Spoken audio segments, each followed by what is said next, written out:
Fala meu povo, sejam muito bem-vindos ao Losangos, eu sou o Zaga e nesse vídeo eu vou explicar pra vocês todos os detalhes, referências e easter eggs aos quadrinhos aí da Marvel que estão escondidos no trailer de Invasão Secreta. Eu vou comentar quem pode ser Skrull, quem não deve ser Skrull e até um possível plano aí dos Skrull pra encontrar o Hulkling, um dos membros dos Jovens Vingadores. Então sem enrolação, seu Percival, solta o primeiro trecho aí do trailer pra gente analisar as primeiras imagens.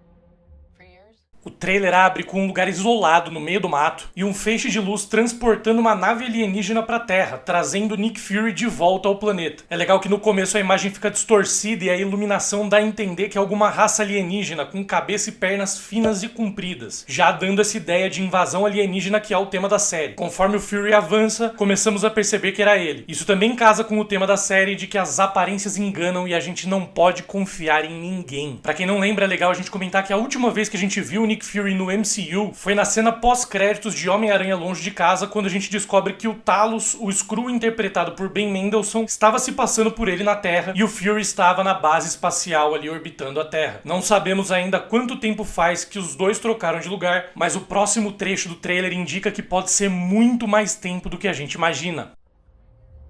You've been avoiding Earth, but I have called for your help plenty of other times, and you've been pretty content to let those calls go straight to voicemail. Yeah, well, this is different. Aqui o Fury encontra Maria Hill em um bar, e essa cena tem vários detalhes interessantes que podem ajudar a gente a entender melhor o que tá acontecendo. A primeira coisa que eu quero comentar é que o prólogo de Invasão Secreta nos quadrinhos mostra Dum-Dum Dugan, um dos líderes da S.H.I.E.L.D. na época, em um bar se encontrando com a Contessa Valentina Allegra de la Fontaine. Ela se revela um Skrull, atira em Dugan e toma o lugar dele. Eu não acho que nada disso vai acontecer nessa cena, né? Não acho que a Maria Hill vai ser uma Skrull que vai atirar no Nick Fury nem nada, mas o visual dessa cena é muito parecido com o prólogo de Invasão Secreta nos quadrinhos e esse é um easter egg legal de comentar no vídeo. E pelo alfabeto mostrado no cartaz de Proibido Fumar na porta do bar, tudo indica que eles estão em um país soviético. A Hill fala que o Fury estava evitando a Terra há anos. Provavelmente Fury e Talos trocaram de lugar durante os eventos de Capitão América 2, o Soldado Invernal. Possivelmente depois da emboscada do Soldado Invernal, quando Fury tomou um tiro, ele deve ter ido para a estação espacial buscar tratamento enquanto Talos assumiu o lugar dele na Terra. Uma prova disso é que em Capitã Marvel, Fury diz que não conseguia de jeito nenhum comer torradas cortadas na diagonal, mas em Era de Ultron, um filme que se passa pouco depois de Capitão América 2, ele corta uma torrada justamente na diagonal, indicando que aquele poderia já ser o Talos se passando por Nick Fury. É legal reparar também nessa cena que em um trecho, os dois conversam de fundo enquanto no primeiro plano da câmera está um jogo de xadrez. A sensação é que essa série vai ser justamente um jogo de xadrez, uma batalha estratégica entre os Skrulls e as forças de defesa da Terra na luta por poder, e qualquer erro, por menor que seja, pode dar a chance de um checkmate pro outro lado. A Hill também fala que o Fury estava ignorando as ligações dela faz tempo e ela tentou pedir ajuda dele várias vezes, mas foi ignorada todas essas vezes. Realmente, se ele estava fora da Terra desde o segundo filme do Capitão América, com certeza a Hill tentou chamar ele quando Ultron e Thanos atacaram o planeta, por exemplo, ou quando os heróis da Terra se dividiram e entraram em guerra, e muitas outras vezes também. Essa fala de Hill também é uma referência ao filme do Homem-Aranha, quando Peter estava ignorando as ligações de Talos, que estava se passando por Fury, e o Happy fala que ninguém podia ignorar Nick Fury. E o Happy tinha razão, como a gente vê aqui, é o Fury quem ignora a ligação dos outros. How much do you know about your security detail? What do you mean, how much do I know about him?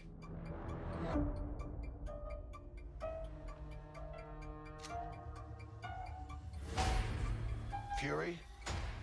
We gonna leave. Nesse trecho, o Fury chega em um restaurante para falar com James Rhodes, um máquina de combate. É um lugar extremamente chique e está fechado só pros dois. Eu tô sentindo uma vibe total aí de chefe de máfia do máquina de combate nessa cena. E é legal comentar que quando o Fury tá sendo revistado, um easter eggzinho, ele tá usando um chapéu igual ao que o Dum-Dum Dugan usa realmente naquele prólogo que eu comentei no começo do vídeo, no prólogo de Invasão Secreta. Aí o Fury pergunta quão bem o Rhodes conhecia os seguranças dele. Para as pessoas que estavam presentes na D23, 2023, foi exibida uma versão estendida dessa cena e os jornalistas que estavam lá puderam publicar algumas descrições do que aconteceu ali. Na versão estendida, James Rhodes fala que o governo americano já estava ciente da invasão Skrull há 15 anos, de acordo com os jornalistas presentes no evento. Se a gente considerar que a série se passa em 2025, que é o período que a gente está agora cronologicamente no universo da Marvel, os últimos filmes e séries se passam mais ou menos por ali, isso significa que o governo americano já sabe da invasão Skrull desde 2010, que é o ano em que se passa o primeiro filme do Homem de Ferro. A gente precisa então considerar a possibilidade que, se o James Rhodes for mesmo revelado um Skrull nessa série, pode ser que ele tenha sido um Skrull desde sempre no MCU. Mas eu acho que o Rhodes seria um candidato meio óbvio pra ser revelado um Skrull ali na série, né? E justamente por isso eu imagino que ele não vai ser um Skrull, porque eu acho que a intenção da Marvel com essa série é surpreender a gente e não revelar o óbvio. Mas talvez o Rhodes seja mesmo um Skrull, assim como toda a equipe de segurança dele, o que realmente explica o porquê dele ter mandado revistarem o Nick Fury antes dessa conversa, já que o Fury é pra ser um dos caras do bem e amigo de Rhodes. Outra possibilidade é que o Máquina de Combate seja realmente ele mesmo, e por Rhodes saber da invasão Skrull, ele tenha medo que Fury seja um Skrull tentando atacá-lo, e por isso que ele mandou revistarem ele. Mas enfim, isso a gente só vai saber quando a série sair mesmo no Disney+.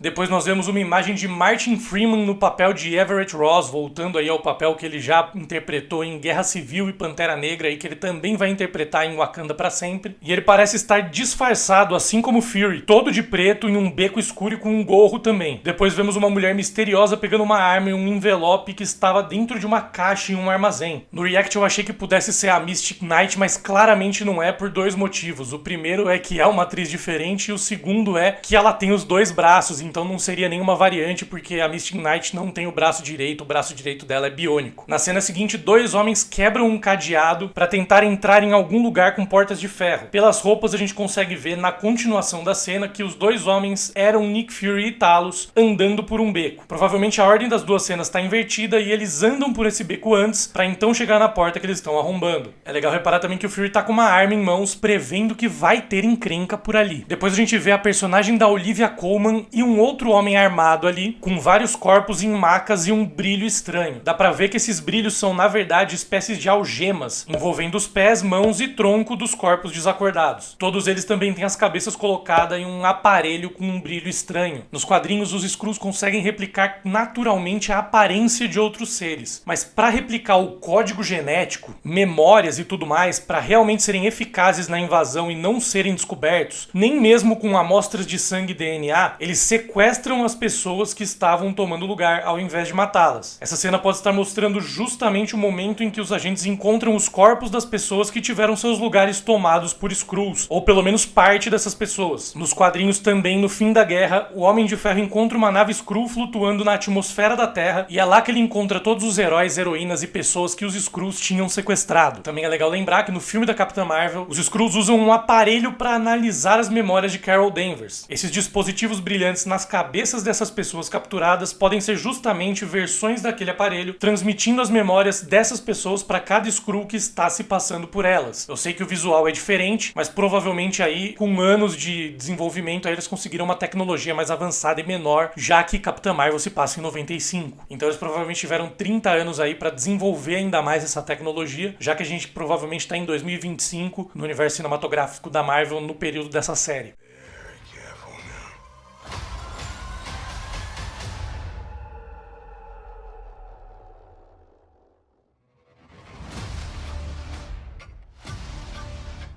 Aqui o Talos fala pro Fury que eles tinham que ser muito cuidadosos. Tem muito a ver com aquela imagem do jogo de xadrez que eu comentei e a questão estratégica dessa série. Depois a gente vê ele furioso tentando agredir o personagem de Kingsley Ben-Adir, quando todas as pessoas que estavam atrás dele se transformam nele. É legal reparar que os cartazes atrás deles falam sobre a face da liberdade, em uma cena em que todas as faces se transformam. Também é legal notar que essa cena ocorre em uma galeria em Londres. Então a série vai se passar em vários lugares diferentes e a invasão está tá tomando conta do mundo inteiro. Depois disso a gente vê uma explosão em um país soviético, em uma feira, ferindo várias pessoas, e pelas bandeiras ao fundo dá pra ver que essa cena se passa na Rússia. Na sequência vemos mais uma vez a personagem de Olivia Colman aparentemente torturando um homem em um frigorífico. Provavelmente ela está tentando extrair informações sobre a invasão Skrull, e esse homem que está sendo torturado deve ser um Skrull transformado. Ou talvez ela esteja resgatando um humano que foi preso pelos Skrulls naquele frigorífico e teve seu lugar tomado por um dos aliens, mas eu ainda acho mais provável que isso seja tortura e não resgate, pelo jeito que a imagem se apresenta. Rumores apontam que o personagem dela vai ter o sobrenome Falsworth, e seria uma adaptação de James Falsworth, o personagem da Marvel conhecido como Union Jack. Na verdade, James Falsworth já apareceu em Capitão América, o Primeiro Vingador, como membro dos Howling Commandos, então provavelmente Olivia Colman vai interpretar a neta dele ou algo do tipo. E o Union Jack é um personagem das histórias do Capitão América nos quadrinhos, que se especializa em combate a forças alienígenas invadindo a Terra. Ele já enfrentou os Skrulls várias vezes, inclusive na própria saga de Invasão Secreta dos quadrinhos, mas ele também tem uma história com o lado sobrenatural da Marvel e já enfrentou vampiros diversas vezes também. Isso pode indicar uma possível participação de Olivia Colman em filmes como Blade, por exemplo, e até em Capitão América 4, já que o Union Jack é um clássico aliado do Capitão América. You're in no shape for this fight that lies before us.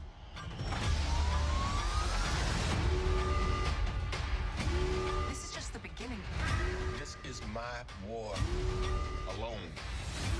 And I'm the last. Nesse trecho, o Fury encontra a personagem de Olivia Colman e ela fala pra ele que ele não estava em condições físicas de encarar a batalha que estava por vir. É legal reparar que na parede atrás de Fury tem diversos relógios, uma pequena alusão à saga do multiverso e viagem no tempo, além de um relógio astronômico que faz referência ao lado cósmico da Marvel e à invasão alienígena, que é o tema central da série. E a cena também dá a sensação de que Fury e a personagem de Olivia Colman se conhecem faz um tempo, que eles têm algum nível de intimidade aí. Depois a gente vê uma cena de um agente explodindo a porta do frigorífico que a gente viu no trecho anterior. Na sequência, Rhodes aparece seguido pelos seguranças dele descendo escadas. O segurança que tá bem acima dele aparentemente é o mesmo que revista Nick Fury no começo do trailer. Pelos crachás que eles estão usando, provavelmente esse não é um local público, é um local que só pessoas autorizadas têm acesso. Talvez seja no Pentágono ou em outro lugar ligado à Secretaria de Segurança dos Estados Unidos, já que é aí que o Rhodes atua. Aí a Maria Hill aparece armada em um local com pouca iluminação e a julgar pelas paredes ao fundo deve ser o mesmo local onde estão os corpos desacordados e presos que a gente viu naquela cena. Em seguida, a gente tem a primeira imagem da personagem de Emilia Clarke na série. Rumores indicam que a Emilia Clarke pode estar interpretando Gia, um Skrull dos quadrinhos que passa anos infiltrada na Terra, se passando por uma cidadã americana comum e esperando pela invasão Skrull no planeta. Algo bem parecido com um trabalho de espionagem que a família da Viúva Negra faz no filme dela, de ficar ali como uma célula adormecida no meio dos Estados Unidos, infiltrados e vivendo uma vida comum esperando o momento certo de agir. E também existem rumores de que a personagem da Emilia Clarke seria inicialmente a favor da invasão Skrull, mas depois mudaria de lado. E ela fala pra alguém que aquele era só o começo. Eu imagino que ela esteja falando com Talos, que parece ser um dos poucos Skrulls que não está ciente da invasão. Ele deve ter ido conversar com a personagem de Emilia atrás de informações depois que o Nick Fury revela algumas informações sobre essa possível invasão pra ele. Mas se a Emilia Clarke tá interpretando uma Skrull, ela tem que estar se passando por alguém da Terra, certo? Isso significa que quando a invasão secreta acabar, ela possivelmente ainda vai ter uma personagem terráquea pra interpretar. E em entrevista ao THR, ela disse que está totalmente disposta a passar mais de uma década aí interpretando alguma personagem no MCU. Então, quais são as opções de personagens que ela pode interpretar depois de invasão secreta? Uma aposta seria a Abigail Brand, uma personagem que é extremamente importante aí no arco de invasão secreta nos quadrinhos. Ela é uma diretora da SWORD, que é a agência que foi introduzida aí em WandaVision, e ela resgata o Senhor Fantástico Reed Richards da mão dos Skrulls depois dele ser sequestrado por eles em uma nave alienígena. Então essa é uma primeira possibilidade. Outra possibilidade que eu acho cada vez menos provável, mas ainda assim é a minha preferida e eu torço pra acontecer, é que ela possa vir a interpretar Jessica Drew, a Mulher-Aranha, que nos quadrinhos é revelada como a rainha dos Skrulls Veranke durante a invasão, e no final da saga saga é resgatada da nave espacial Skrull pelo Homem de Ferro. A Mulher-Aranha é agente da SHIELD e membro dos Novos Vingadores e seria uma adição interessantíssima pro MCU. Rumores indicam que o Kevin Feige estaria realmente interessado em trazer a Jessica Drew aí pro universo cinematográfico da Marvel, principalmente porque ela tem mais ligação com os Vingadores do que até com o próprio Homem-Aranha. E com a SHIELD também, com a Hydra, ela tem umas ligações muito mais voltadas pro MCU do que pro próprio universo do Homem-Aranha. E esses rumores indicam que ele estaria em negociações com a Sony para poder usar a personagem. Isso também poderia explicar por que a Sony tá fazendo um filme da Madame Teia usando a Julia Carpenter, que é a segunda versão da Mulher-Aranha, ao invés de usar a versão original da personagem. Então quem sabe a gente não pode ver a Jessica Drew sendo interpretada pela Emilia Clarke, né? A esperança é a última que morre. E uma terceira opção é que ela esteja adaptando a enfermeira Skrull que criou Theodore Altman, o Hulkling dos Jovens Vingadores na Terra. Mas eu vou falar sobre isso só mais pra frente nesse vídeo. Depois a gente vê um Corvo Preto e o Nick Fury falando que aquela era a guerra dele. Isso pode ser um pequeno easter egg da Guerra Secreta de Nick Fury dos quadrinhos, um arco de 2004 em que Fury levou heróis para uma batalha contra a Latvéria sem aprovação do governo americano, o que fez com que Fury se tornasse um foragido da justiça. Ele então passou anos escondido, mantendo contato de vez em quando com alguns poucos heróis que ele tinha selecionado, até retornar com um grupo de guerreiros secretos para batalhar durante a invasão secreta. E esse grupo de guerreiros secretos contava com personagens como Daisy Johnson e Yo-Yo Rodriguez, que são duas personagens que aparecem em Agents of S.H.I.E.L.D. e que a gente espera muito que possam retornar aí no MCU, se possível nessa série, mas em algum momento a gente espera vê-las de novo. Talvez o Fury tenha realmente montado essa equipe de guerreiros secretos, só a gente não viu ainda no trailer. E talvez o Fury também esteja agindo da mesma maneira aqui nessa série que ele agiu nos quadrinhos no evento da Guerra Secreta. E não é Guerras Secretas, é Guerra Secreta de Nick Fury, são duas coisas diferentes. Mas enfim, talvez o Fury esteja agindo da mesma maneira, sem autorização nenhuma de governo nenhum, agindo por conta própria, e possivelmente depois que acabar essa série ele vai ter que acabar se escondendo mesmo e mantendo contato só com um ou outro herói específico que ele julgar que vale a pena. Assim como aconteceu nos quadrinhos. E uma das heroínas que ele manteve contato durante esse período, que ele falou com frequência, é a própria Jessica Drew. Então, enfim, vamos ligando os pontos aí e torcendo pra ela poder aparecer. E no fim desse trecho nós vemos dois membros da DODC, né, o Department of Damage Control, que tá aparecendo bastante nas séries do Disney Plus, abrindo uma porta pra encontrar uma maleta enorme e misteriosa, que a gente vai ver no próximo trecho de novo. Standing between them and what they really want.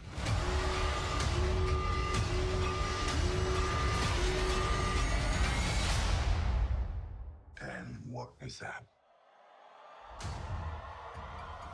Nesse último trecho a gente vê essa caixa misteriosa, mas ainda não dá pra identificar o que tem dentro. O Fury fala que é a última pessoa no caminho entre os Skrulls e o que eles querem de verdade. Depois a gente vê Emilia Clarke entrando em uma espécie de laboratório, provavelmente também na Rússia, pelas letras na porta, né? E com uma tecnologia muito antiga. Alguns homens aparecem construindo ou reformando uma espécie de máquina enorme em formato oval. Depois ela também aparece armada, invadindo algum lugar e aparentemente prestes a confrontar alguém. E o visual desse lugar, por algum motivo, me lembra o lugar que o Nick Fury e a personagem da Olivia Colman estavam conversando mais cedo. Então pode ser que ela esteja indo confrontá-los. Aí uma cena mostra um Skrull gritando, rodeado por humanos que estavam assistindo. E esse Skrull tem muito mais detalhes em azul na cabeça do que os outros Skrulls que a gente viu até agora. Isso pode ser uma adaptação do Super Skrull, Kl'rt, o primeiro Skrull a adquirir superpoderes. Nos quadrinhos, os Skrulls não conseguiam replicar os poderes dos heróis, apenas a aparência. E por muito tempo, Kl'rt era o único Skrull que tinha poderes. Ele tinha a combinação de todos os poderes do Quarteto Fantástico, inclusive. Com o tempo, os Skrulls aprenderam a fazer experiências para dar poderes a outros Skrulls, replicando os poderes dos heróis da Terra, para que conseguissem se infiltrar normalmente no lugar deles. Esse excesso de tons azuis aí na pele dele poderia ser uma possível maneira de diferenciar o visual do Super Skrull para os Skrulls comuns. Então vamos ficar de olho, ver se ele é realmente alguma coisa a mais. Depois o Nick Fury aparece entrando no mesmo laboratório na Rússia que a gente viu no começo desse trechinho. Dá pra reparar que é o mesmo laboratório pela parede no fundo. Nessa imagem é interessante a gente reparar que o Fury está novamente usando o tapa-olho. E como ele não estava usando o tapa-olho em nenhuma outra cena desse trailer, isso pode ser um indício de que esse Fury dessa imagem pode ser um Skrull se passando por ele, e esse laboratório pode ser uma base Skrull na Terra, visto que a personagem de Emilia Clarke entra nesse lugar aparentemente desarmada também. Isso possivelmente seria antes de Emilia Clarke Clarke mudar de lado e ajudar os humanos contra os invasores se os rumores estiverem corretos e isso for acontecer de fato. Na sequência, um helicóptero usa mísseis para atacar uma escolta policial enorme perto de um aeroporto em um local afastado da civilização. Um dos carros é atingido e capota, e a imagem interna mostra um homem engravatado dentro do carro. Talvez esse homem seja algum presidente ou figura importante da Terra sendo atacado por Skrulls, ou um Skrull se passando por uma figura importante sendo atacado por Nick Fury e pelos aliados dele. E nesse trecho também o Talos pergunta pro Nick Fury o que será que é isso que os Skrulls querem, né? Pode ser que a resposta dessa pergunta seja extremamente simples e diretamente ligada à motivação dos Skrulls nos quadrinhos. Nos quadrinhos eles tiveram seu planeta destruído e querem tomar a Terra para si, para usar como novo lar pro Império Skrull. Vale lembrar que em Capitão Marvel eles já estavam sendo perseguidos pelos Kree e já estavam sem lugar para morar. No fim do filme, Carol Danvers sai pelo espaço junto com Talos e os outros Skrulls em busca de outros membros da raça que estavam espalhados pelo universo e com a intenção de achar um planeta para morarem. Claro, nos quadrinhos foi o Galactus quem devorou o planeta deles, mas no MCU eles estavam sendo atacados pelos Kree no filme da Capitã Marvel e já estavam sem lugar para morar, então eles podem dar uma pequena alterada aí nessa história e fazer que essa seja a motivação, eles querem o planeta Terra para morar. Mas tem uma outra opção de resposta para essa pergunta que eu acho muito mais interessante. Pode ser que os Skrulls estejam atrás do Hulkling, o Theodore Altman, personagem aí dos quadrinhos da Marvel, que é membro dos Jovens Vingadores. Em Jovens Vingadores Volume 1, os Skrulls invadem a Terra para ir atrás do Hulkling porque ele é herdeiro do trono do Império Skrull. Ele é filho da Imperatriz Skrull, a Nelly, com o Capitão Mar-Vell, que era um guerreiro Kree. Então ele é metade Kree, metade Skrull e é herdeiro do trono dos Skrulls. Nessa invasão dos Skrulls à Terra, acaba rolando uma mini guerra entre os Skrulls e os Kree, porque os dois queriam reivindicar o Hulkling pro lado deles. Como ele era também um herdeiro dos Kree, os Kree também estavam atrás dele para combater junto ao lado deles em guerra, né? E os dois lados achavam que o Hulkling era o cara que ia ganhar essa guerra, então todos queriam recrutar o Hulkling aqui na Terra. Claro, o Mar-Vell foi adaptado no universo cinematográfico da Marvel e ele era uma mulher, na verdade, no filme da Capitã Marvel. Mas aí eles podem simplesmente inverter as coisas e falar que o Hulkling era um filho da Capitã Mar-Vell com o Imperador dos Skrull. Só dá uma adaptada na origem dele. E a Capitã Mar-Vell já morreu no MCU, assim como nos quadrinhos o Capitão Mar-Vell, o Capitão Marvel, já tinha morrido quando o Hulkling nasceu, né? Ele morreu quando a Imperatriz Skrull estava grávida. Então dá pra usar também essa desculpa de que ele não sabia da herança dele. E como o Nick Fury estava presente nos eventos ali do filme da Capitã Marvel lá no passado, na década de 90, talvez o Nick Fury saiba quem é o Hulkling e saiba desse passado dele, apesar do próprio Hulkling não saber, talvez o Nick Fury saiba e sabe onde também ele está e por isso ele seria, né, a pessoa que tem esse conhecimento e que é capaz de impedir os Skrull de invadir completamente a Terra, porque ele sabe onde está a coisa que eles mais buscam, que seria o herdeiro que eles querem que assuma o trono. Como nos quadrinhos eles invadem a Terra justamente para botar o Hulkling no trono Skrull e assumir como imperador depois da morte da Imperatriz, né? Então talvez eles estejam sem o imperador e queiram o Hulkling como herdeiro direto para tomar o trono e eles terem, enfim, uma liderança novamente. E aí na última imagem desse trailer o Fury aparece mais jovem e ainda com o tapa-olho, indicando que esse Nick Fury da última imagem deve ser um Skrull também. Ele parece estar com a mesma roupa daquele laboratório que ele aparece agora há pouco, mas sem o gorro. Claro, poderia ser um flashback por ele estar, né, mais jovem, mas improvável, eu acho mais provável mesmo que seja um Skrull se passando por Fury, até pelo tema da série. E é isso, galera, esses foram todos os detalhes aí que eu consegui pegar nesse trailer. Vocês conseguiram pegar alguma coisa que eu não reparei? Deixa nos comentários aí, não esquece de falar o que vocês viram aí de detalhes interessantes nesse trailer também. E também comentem aí se vocês acham que faz mais sentido os Skrulls quererem só tomar o planeta Terra pra morar ou se eles estão atrás do Hulkling mesmo. Vale lembrar também que a estatura, né, a Cassie Lang dos quadrinhos, que também é membro dos Jovens Vingadores, já apareceu no pôster de Homem-Formiga trajada, né, com um uniforme de herói, então ela já vai ganhar poderes e nós já vimos vários membros dos Jovens Vingadores no MCU. Só falta mesmo o Hulkling e o Rapaz de Ferro, que é uma variante mais jovem do Kang e pode aparecer em Homem-Formiga, né? Então vamos ficar de olho aí pra ver se realmente o Hulkling aparece em Invasão Secreta, porque aí talvez o filme do Homem-Formiga seja justamente o filme de origem dos Jovens Vingadores. Talvez eles estejam se juntando aí, porque os Jovens Vingadores nos quadrinhos eles surgem quando o Rapaz de Ferro foge do Kang, vem pro presente e reúne vários jovens heróis pra lutar com o Kang, e o Kang vai ser vilão do Homem-Formiga, então talvez a gente veja essa variante mais jovem chegando no presente e eles se juntando e formando aí a equipe no filme do Homem-Formiga. Então vamos ficar de olho pra ver se se o Hulkling pode realmente aparecer já em Invasão Secreta. Se você assistiu ao vídeo até aqui, eu quero imaginar que você tenha gostado do conteúdo, então aproveita e deixa minha sugestão para você curtir o vídeo, se inscrever no canal e ativar as notificações para não perder nada, nenhuma dessas análises de trailer que eu tô fazendo. Amanhã, se tudo der certo, vai sair a análise do trailer de Lobisomem também. Vou pegar todos os detalhes que nem eu fiz aqui. E claro, né, a gente faz tudo sobre Marvel. Toda quinta-feira estamos comentando aí os episódios de Mulher Hulk, fazendo teorias, pegando os easter eggs e referências aos quadrinhos que aparecem na série. Então não esquece de se inscrever no canal, porque aqui é tudo sobre Marvel. Valeu, valeu,